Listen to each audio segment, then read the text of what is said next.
Hello student, आज मैं Ajit sir आप लोगों को क्लास 12 में केमिस्ट्री में मानक इलेक्ट्रोड विभव बताने वाला हूँ। मानक इलेक्ट्रोड विभव एक स्टैंडर्ड मान है जिसके सहायता से हम लोग इलेक्ट्रोड विभव की गणना करते हैं। यह क्वेश्चन भी इम्पोर्टेंट है।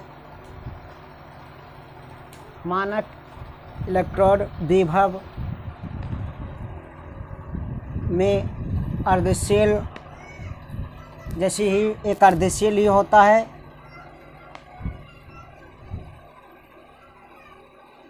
एक पात्र होता है, बर्तन। इस पात्र में 1 मोलर सांद्रता वाले कोई घोल लेते हैं, जैसे HCl हो या CuSO4 हो या ZnSO4 हो, कोई भी विलयन ले सकते हैं। तो एक बीकर लेते हैं। इस बीकर में 1 मोलर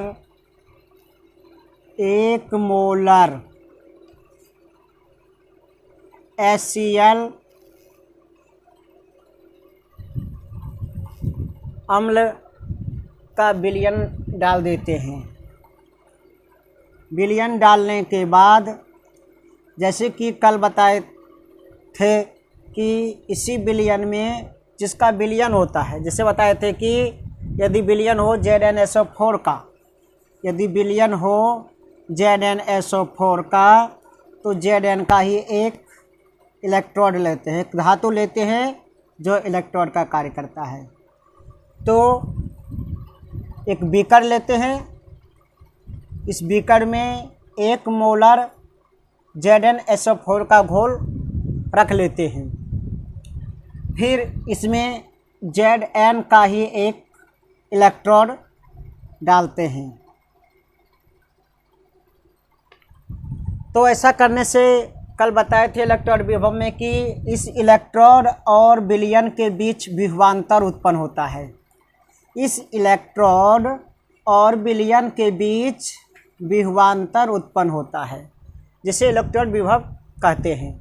किसी इलेक्ट्रोड विभव की गणना करने के लिए, मापने के लिए मानक इलेक्ट्रोड विभव का प्रयोग किया जाता है। मानक इलेक्ट्रोड विभव का प्रयोग जो होता है दोस्तों स्टूडेंट, इलेक्ट्रोड विभव की गणना के लिए, इलेक्ट्रोड विभव की गणना के लिए मानक इलेक्ट्रोड विभव उपयोग में आता है। तो आज हम लोग मानक इलेक्ट्रोड विभव के बारे में समझेंगे। तो एक बीकर लिए, इस बीकर में 1 मोलर ZnSO4 का घोल डाल दिए। फिर इसमें Zn का एक धातु कह सकते हैं, इलेक्ट्रोड कह सकते हैं, क्षार कह सकते हैं, सब एक ही बात है।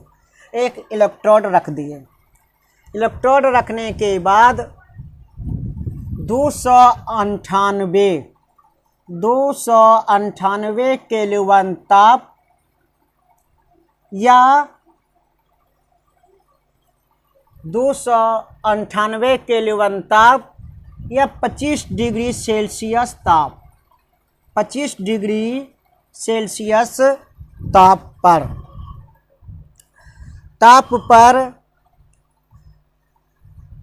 जो विभव प्राप्त होता है उसे मानक इलेक्ट्रोड विभव कहते हैं।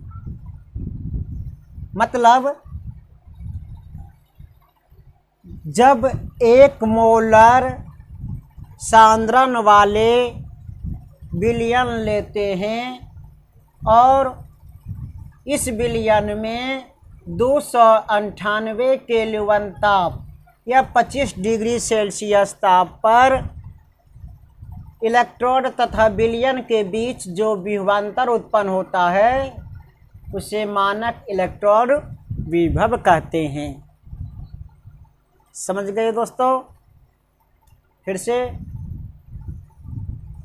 एक बीकर लेकर इसमें 1 मोलर सांद्रण वाले धातु के आयन वाले विलयन लिए, फिर इसमें 1 इलेक्ट्रोड डाल दिए। ऐसा करने के बाद 298 केल्विन ताप या 25 डिग्री सेल्सियस ताप पर इस इलेक्ट्रोड और विलयन के बीच जो विभवांतर उत्पन्न हुआ उसे मानक इलेक्ट्रोड विभव कहा गया। जैसा कि मैं बोर्ड पर इसे अंकित करता हूँ, तो ऐसा मैंने अंकित किया कि किसी भी अर्धसेल यानी कि जो एक बीकर में 1 मोलर ZnSO4 का घोल लिया और इसमें एक Zn का ही छड़ लिया, यह एक अर्धसेल बन गया। इसमें अर्धसेल की अभिक्रिया हुई। एक इलेक्ट्रोड कहें या अर्धसेल कहें, दोनों तो बात एक ही है। तो किसी भी अर्धसेल मतलब एक इलेक्ट्रोड, किसी भी अर्धसेल अथवा एक इलेक्ट्रोड में 298 केल्विन ताप या 25 डिग्री, दोनों में से किसी एक को हम ले सकते हैं। किसी भी अर्धसेल अथवा एक इलेक्ट्रोड में 298 या 25 डिग्री सेल्सियस ताप पर 1 मोलर सांद्रण के धातु के आयन में विलयन में, धातु के आयन वाले विलयन में, धातु के विलयन में नहीं, धातु के आयन वाले विलयन में इलेक्ट्रोडों के विभव को मानक इलेक्ट्रोड विभव कहा जाता है। यह अर्धसेल हुआ। जब इसमें एक इलेक्ट्रोड लिए तो यह अर्धसेल हुआ। यदि एक और बीकर लेकर इसमें कोई दूसरा इलेक्ट्रोड देते हैं, फिर इसमें से किसी दूसरे घोल लेते हैं, 1 मोलर CuSO4 का घोल लेते हैं और इसे इस तरह से मिला देते हैं सेतु से या लवण सेतु से, तो यह हो जाता है पूरा सेल, अन्यथा यह हुआ अर्धसेल। तो एक इलेक्ट्रोड की बात है, एक इलेक्ट्रोड। किसी भी अर्धसेल यानी कि एक इलेक्ट्रोड, किसी भी अर्धसेल अथवा एक इलेक्ट्रोड में, किसी भी अर्धसेल अथवा एक इलेक्ट्रोड में 298 केल्विन ताप या 25 डिग्री सेल्सियस ताप पर 1 मोलर सांद्रण के धातु के आयन वाले विलयन में, धातु के आयन वाले विलयन में इलेक्ट्रोड के विभव को मानक इलेक्ट्रोड विभव कहा जाता है। इसका उपयोग इलेक्ट्रोड विभव ज्ञात करने के लिए किया जाता है। इसका उपयोग, पहले इसको नोट कर लीजिए, इसके बाद इसका उपयोग लिखेंगे।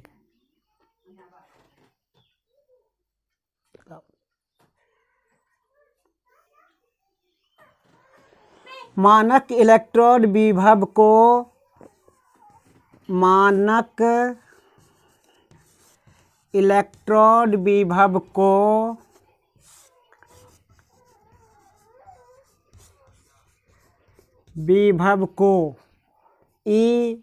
E0 से सूचित किया जाता है।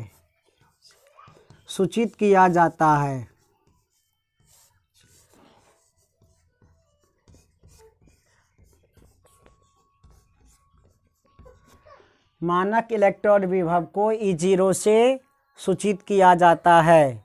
और पहले भी इसका उपयोग बताया हूँ अभी कि इसका उपयोग होता है इलेक्ट्रॉन विभव की गणना में। इसका उपयोग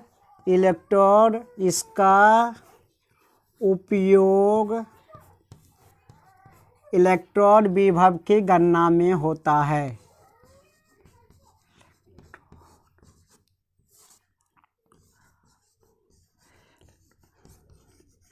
की गणना में होता है।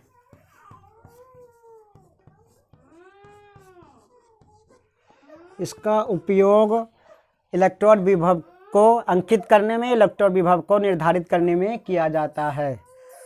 तो मानक इलेक्ट्रॉन विभव जो है, चूंकि यह अर्धशेल अभिक्रिया है, इसीलिए इसमें